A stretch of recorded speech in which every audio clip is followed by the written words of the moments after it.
حضرت عبداللہ ابن عمر رضی اللہ تعالیٰ عنہ حضرت عمر کے صاحبزادے مکہ مکرمہ میں ان کی قبر ہے۔ میں نے جب انہیں پڑھا تو مجھے ان سے بڑا پیار ہو گیا، لیکن آپ کو پتہ ہے وہاں جا کے کسی شخص کا مزار تلاش کرنا یا پوچھنا ایک مشکل کام ہوتا ہے۔ تو ایک دفعہ میں مکہ شریف میں حاضر تھا تو ایک گاڑی والا ڈرائیور مجھے کہنے لگا کہ مولانا میں آپ کو جانتا ہوں، مجھے آپ سے محبت ہے، ایک بات بتاؤں آپ کو۔ میں نے کہا بتاؤ۔ کہنے لگے حضرت عبداللہ ابن عمر کی قبر دیکھنی ہے۔ میں نے کہا یہ تو نہیں کہہ رہا، یہ کسی نے بندوبست کرایا ہے، یہ اللہ نے تیرے دل میں بات ڈالی ہے، یہ ہو گیا، تو لے چل مجھے۔ حضرت عبداللہ ابن عمر کو نبی پاک نے فرمایا تھا راجل صالح، یہ نیک بندہ ہے، یہ متقی آدمی۔ حضرت عبداللہ ابن عمر رضی اللہ تعالیٰ عنہ سیدنا فاروق اعظم رضی اللہ تعالیٰ عنہ کے صاحبزادے ہیں، اور ان کی ہمشیرہ سیدہ حفصہ رضی اللہ تعالیٰ عنہ حضور کی زوجہ محترمہ ہے۔ ایک دن اپنی ہمشیرہ سے کہنے لگے کہ نبی کریم صلی اللہ تعالیٰ علیہ وسلم گھر میں آئے نا، اور اگر حضور غم امت میں پریشان نہ ہوں، طبیعت کو حشاش بشاش دیکھو، تو ذرا پوچھنا تو صحیح حضور کا میرے بارے میں کیا خیال ہے، پوچھنا تو صحیح کہ کریم کی بارگاہ میں میرا کیا مقام ہے، میرے بارے میں حضور کیا فرماتے ہیں۔ اب بہن کو کام بتائے، اور بتائے بھی بھائی، اور پھر بہن وہ کام نہ کرے، یہ تاریخ میں ہوتا نہیں۔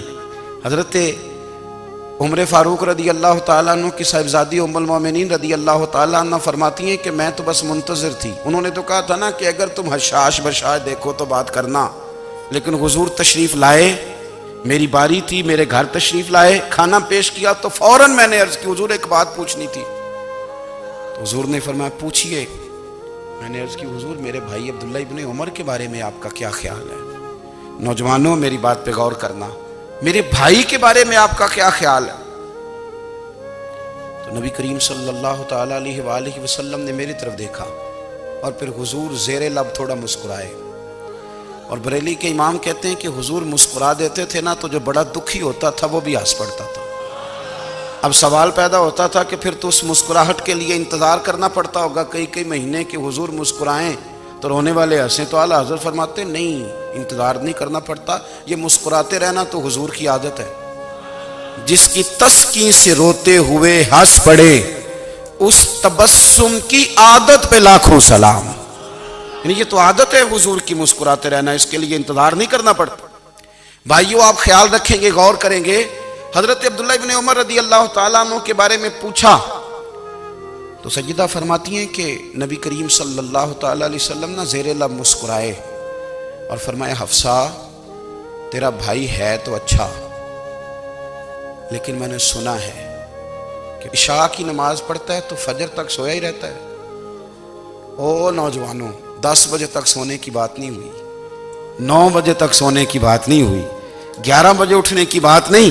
حضور فرمانے لگے میں نے سنا ہے کہ عشاء کی نماز پڑھ کے سو جاتا ہے اور فجر تک سویا ہی رہتا ہے، اسے چاہیے کہ تہجد کے وقت اٹھا کرے، اللہ کی بارگاہ میں حاضر ہوا کرے، آہوزاری کرے، سجدے کرے، عبادت کرے، اٹھتا ہے اور فجر میں جا کے اٹھتا ہے۔ حضرت جناب حفصہ رضی اللہ تعالیٰ عنہ کہتی ہے میں نے جناب عبداللہ ابن عمر کو پیغام دیا اور میں نے کہا میرے جوان بھائی سن، نبی پاک نے فرمایا ہے تو اچھا پر تہجد میں نہیں اٹھتا، نفل نہیں پڑھتا۔